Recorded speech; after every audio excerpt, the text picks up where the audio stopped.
Hello and welcome back to the channel. I'm here today with a UA deck profile. For those who don't know, UA stands for Ultimate Athletes. It's pretty much an archetype of athlete-based cards that essentially can go out onto the field and then tag themselves out, come back to the hand, and you can bring out a different UA monster from your hand. They all have their own different effects. There's some cool combos you can do with this deck, and overall I think it's just a pretty fun deck. So yeah, let's just get into it. Whoops. So to start with, I'm running one copy of UA Midfielder. I don't know how well that name shows up here again. So UA Midfielder is a pretty cool card. He's level 4, so you can normal summon him. All the UAs have the effect that you can special summon them from the hand by returning a UA monster you control to the hand, except this card. And then UA Midfielder has the effect that, here I can pull it up the screen. During either player's turn, you can target a UA monster you control, return it to the hand, and special summon a UA from your hand with a different name. So you can essentially do the UA special summon on your opponent's turn, which can be pretty handy with some of the cards in this deck. And yeah, I like having this card at 1. 3 can kind of feel a little clunky because his effect isn't useful all the time. It is situational, but when it does go off and when you need it to go off, it's very impactful. Next up, I run 3 copies of UA Libero Spiker. So this is the primary normal summon in the deck. This is the one you search with the Reinforcement of the Army. So what this card does, again, it has the effect you can special summon it by returning a UA to your hand. But this card specifically has the effect that during your opponent's main phase, you can shuffle level 5 or higher UA from your hand into the deck and special summon a UA monster from your deck with a different name and return Libero Spiker to your hand. So it's a little more broad than Midfielder. You can go into the deck for this card, which I think is really useful, especially if your starting hand isn't exactly what you had hoped it would be. You can essentially bring out any monster in your deck with this card, which is really nice. Next up, I run 1 copy of UA Mighty Slugger and 1 copy of UA Perfect Ace. So I don't know how well these show up again, but so they're both level 5s, so you can't obviously normal summon them without a tribute, but they have pretty good effects. Perfect Ace is probably my second favorite UA in the deck. We'll get to my favorite one later. But Perfect Ace's effect is during your opponent's turn, when a card or effect is activated, you can discard a card you can just discard a card and negate that activation. So this is only once per turn, but it's pretty good. It's a free negate for any card or effect, so it's very broad, and discarding in this deck isn't the end of the world. You can go into your graveyard a decent bit, at least with your spell cards. So I like having Perfect Ace in here. Mighty Slugger is also pretty good. His effect is if this card attacks, your opponent can't activate cards or effects until the end of the damage step. So a nice battle phase card. You can prevent like mirror forces or something like that. It's got decent attack points, which in the theme of this deck, attack points isn't super important. You're sort of controlling the board a little bit more, but it's a pretty good card overall. Next up, I run 1 copy of UA Goalkeeper. So Goalkeeper's effect is that during your opponent's turn, you can target a UA monster you control, and it can't be destroyed by battle or card effect this turn. So a nice little protection effect there. As you'll notice, a lot of these UAs have effects that work during your opponent's turn, the exception obviously being Mighty Slugger so far, and there are a few other ones, but a lot of these cards have effects during your opponent's turn, which is really helpful just for protecting your board and maybe changing up your opponent's plans a little bit. Next up, I run 1 copy of UA Blockbacker and 1 copy of Dreadnought Dunker. So Blockbacker has the effect that when your opponent special summons a monster, you can change that monster's battle position and negate its effects. This is once per turn, but it's a free negate. It's pretty good. And then Dreadnought Dunker's effect is that when it inflicts battle damage to your opponent, you can target a card on the field and destroy it. So this card isn't great for its effect. Personally, I don't use its effect that much, but it has some of the highest attack points of the UA monsters at 2,500. So being able to bring it out is always nice just for battle phase, and then obviously main phase 2 or during your opponent's turn, you can switch it out whenever you need to. Next up, I run 2 copies of UA Player Manager. This is definitely my favorite UA in the entire deck because its effect is a little bit different than the other ones. So what Player Manager does is, if you normal or special summon a UA monster except during the damage step, you can special summon this card from your hand. So it's a free special summon without having to return, and you can choose one of its 2 effects per turn. So one of them, you can target a card on the field and destroy it. But its other effect, which I personally prefer, is you can negate the effects of all face-up monsters on the field except UA monsters until the end of the turn. So this is a really powerful card. It's not...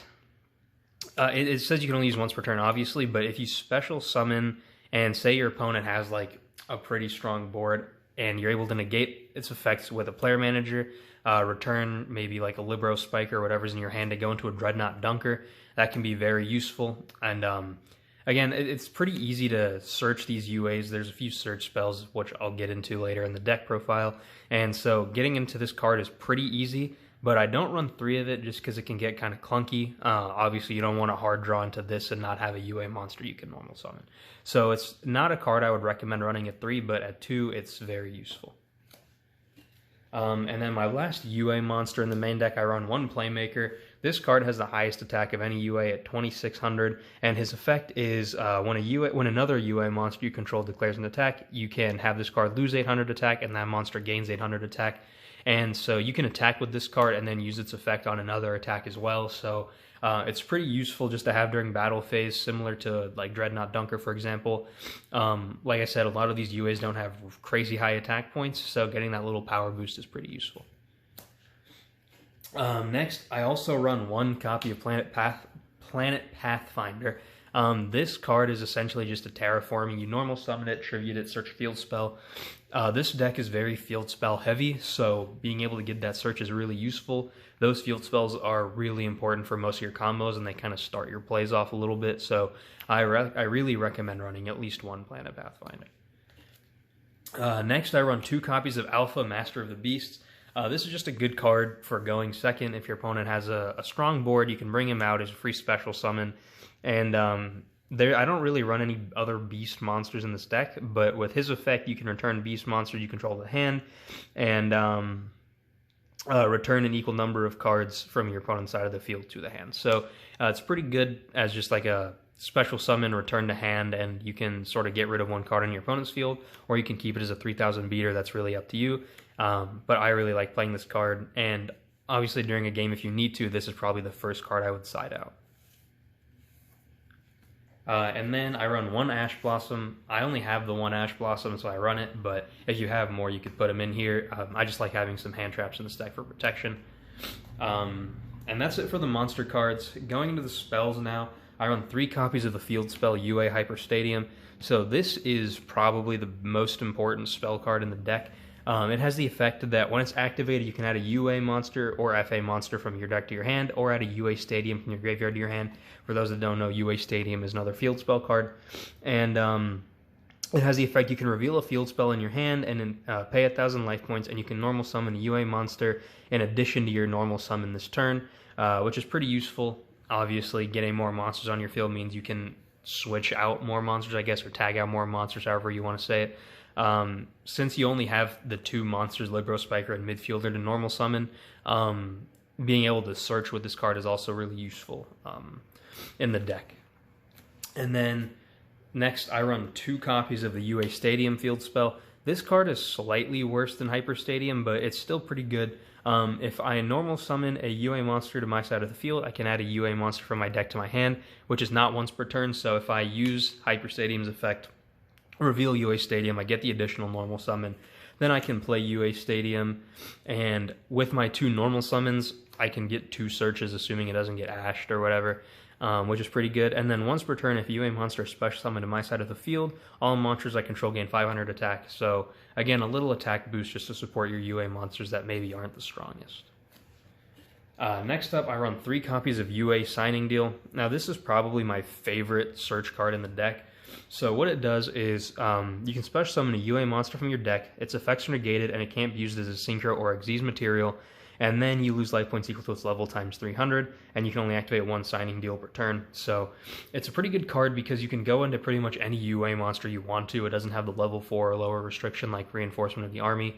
So let's say I search into a player manager, for example. I would take the 2,400 life points, I could return it to my hand to special summon any UA monster, and then player manager will no longer have its effects negated, which means I can use its effects whenever I special summon a UA monster to special summon it to the field, which is very useful. So that's why I like this card so much, is because it can go into any UA monster in the deck. Next, I run the Numeron cards, so a Numeron calling in a network. For those that don't know, you can activate the field spell network, which is searchable with Planet Pathfinder, Terraforming, or any search card, and then you can use its effect to send Numeron calling from your deck to the graveyard and get its effect, or if you already have calling in your hand, you can just activate it, and it pretty much just summons your 4 Numeron gates to the field, and then you only get 1 other special summon for the rest of the turn. So the Numeron gates are very powerful. I'll get into those a little bit more when I cover the extra deck, but they're pretty much 4 1,000 attack point monsters that can't be destroyed by battle, and whenever they attack, you can detach a material and have all of your gates double in attack points. And with Network, you don't have to detach the overlay units to activate their effects, which is really nice. Then I run 1 Terraforming and 1 Set Rotation just as field spell searchers in the deck. Like I said, your field spells are some of your most important cards, so you want to always make sure you have them. I run 1 Rhoda just as a search, and then I run 1 Foolish Burial Goods just to get the UA Stadium into the graveyard for UA Hyper Stadium. And then I run 3 Pot of Extravagance. The extra deck for this deck has the Numeron gates and then a few link cards, but realistically, you can play the entire deck without an extra deck. The extra deck is just a little more firepower, so having the Extravagance, it's significantly cheaper than Prosperities, first of all. And since, again, you don't need your extra deck that much, you can afford to ditch 6 cards. The draw 2 is just so valuable in this deck that it kind of makes it worth it. And then I run 1 Called By for obvious reasons. Hand traps suck, and they can kill this deck, so I like having the Called By for protection. And that's it for the spell cards. Going into the traps, I run 2 copies of a Man of the Match. So what this card does is after damage calc, if a UA monster destroyed an opponent's monster by battle, or when a UA monster inflicts battle damage to your opponent, you can special summon any number of UA monsters from your hand or graveyard. So this is a really crazy effect. Just by destroying a monster on the field, you can swarm your board with up to 5 monsters, which is good for link plays or just other UA effects that you can tag in or out whenever you want to. It's just a very powerful card overall. And then I run 1 UA penalty box. So this card, at the start of your damage step, if a UA monster battles an opponent's monster, you can banish that monster until your opponent's second end phase. And you can banish this card from your graveyard, add a UA spell from deck to hand. So just a little protection to get rid of your opponent's like maybe high attack monsters that you don't want to deal with at the time. Since your monsters don't have crazy high attack points, this can really be a lifesaver.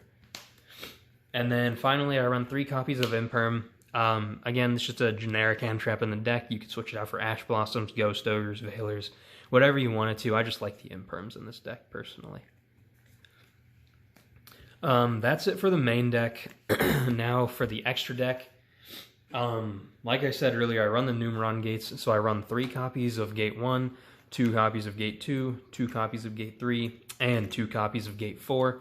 So all of these have the same effect that they can't be destroyed by battle, and at the end of the damage step, if this card battled an opponent's monster, you can detach a material and double the attack of all Numeron monsters you currently control until the end of the turn. So assuming your opponent doesn't have a way to stop your attack, it's a free, not necessarily free, but it can be an OTK, because I can attack with the first one, even if I can't get over the monster, everything's now doubled. I can attack with the second one with 2,000 attack, again, even if I can't get over a monster, everything's doubled. I attack with the third one with 4,000 attack points, and attack with the fourth one for 8,000 attack points. So it's a potential OTK, and like I said, with Numeron Network, you still get 1 additional normal or special summon for the turn. So even like if you aren't able to fully kill your opponent or beat your opponent, I guess for a better term, you have 4 monsters on the field you can use to go into a link play. And this deck does have a little bit of a link package, so I'll get into that. To start with, I do run 1 copy of Appaloosa. If you can't afford this card, you can run like a Crusadia, Avermax, or something like that, but I like the Appaloosa because, like I said, if you have 4 gates on the field, you could get a 4 and a gate Appaloosa in main phase 2, which is pretty powerful. Just for those that don't know, whenever your opponent activates a monster effect, you can get rid of 1 counter on her and negate that effect, and when she's summoned, she gets a counter equal to the number of materials used, so in this case 4. So it's 4 monster negates on the field, which I think is really powerful. Obviously a little bit situational, you don't want to go into her all the time, but overall a very good card. And like I said in my last video, whenever I run links, I like to run this Nightmare package with a Cerberus, a Phoenix, and a Unicorn. So Unicorn is sort of like the starter link. If I don't have another link monster out, I can go into Unicorn so that I can go into maybe like a co-link with either of these two cards. Just having the options of their effects, I think, is really nice to pop a spell or trap or return a card to hand. And then getting the draw one, discard one, I think is really nice, since it's okay to have your cards. Sorry, I'm a little bit sick. It's okay to have your cards in the graveyard in this deck. For example, sending a UA Stadium isn't the end of the world. So I like having the Nightmare package in this deck, like I do with almost every Link deck I play. And then I run one Topological Zeraboros and one Infinitrack Fortress Megaclops. So these are sort of your big beaters in the deck. They have your high attack points. They get over your opponent's monsters. Zeraboros is nice.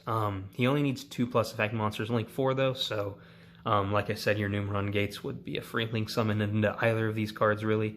And he gains 200 attack for each banished card. That's not super important, but if a monster is special summoned to a zone this card like Link Zones points to, you can banish all cards on the field, which is pretty nice. And then during the standby phase of the next turn after this card's banished, you can special summon him back. So he'll come back stronger because you'll have more banished cards. And then Megaclops is probably my favorite Link in the entire deck. He needs 3 Xyz monsters, which obviously you can do very easily. He's unaffected by monster effects except Xyz effects. He can't destroy by battle except with an Xyz monster, and you can target an Xyz monster from your graveyard and one card your opponent controls. Special summon the card from the graveyard and attach your opponent's card to it as a material, and then any damage your opponent takes for the rest of the turn is halved. So you can bring back a Gate if you want to, but he's just a really strong card, and he's only affected by Xyz monsters. So obviously not ideal if your opponent's playing a lot of Xyz, but he's still a very powerful card overall. So I like running him. And yeah, that's it for the extra deck. For the side deck, I pretty much just run hand traps. I got triple Ghost Ogres, triple Veilers, Ghost Bell, Lancia, DD Crow. Forbidden Lance is a nice protection card to protect your cards from card effects. And then I run a Cyclone, Harpy's Feather Duster, Regeki, and then Solemn Strike and Judgment. So the extra deck, or not the extra deck, the side deck is mainly just switching out hand traps for different ones depending on whatever your opponent plays. You could also theoretically put in like a Pankratrops or a Kaiju or something like that if you wanted to, but I don't personally, just because they have the Kaijus have higher attack points, which isn't necessarily great. But yeah, this is my UA deck profile. Overall, it's a pretty consistent deck. It's a very fun deck. I really like pulling off the combos in this deck. Just getting I don't know why, just getting like the tag and switch mechanic is really interesting to me, and I like a lot of these cards' individual effects as is. So this is probably one of my favorite decks I've ever played, and I've played a decent amount of decks in my time. So yeah, thanks for watching. If you guys enjoyed, remember to like and subscribe, comment for other decks you want me to maybe profile, and if you're interested, I can do a combo sort of example video for you guys for this deck. Just let me know in the comments if that's something you want to see, and yeah, thanks for watching.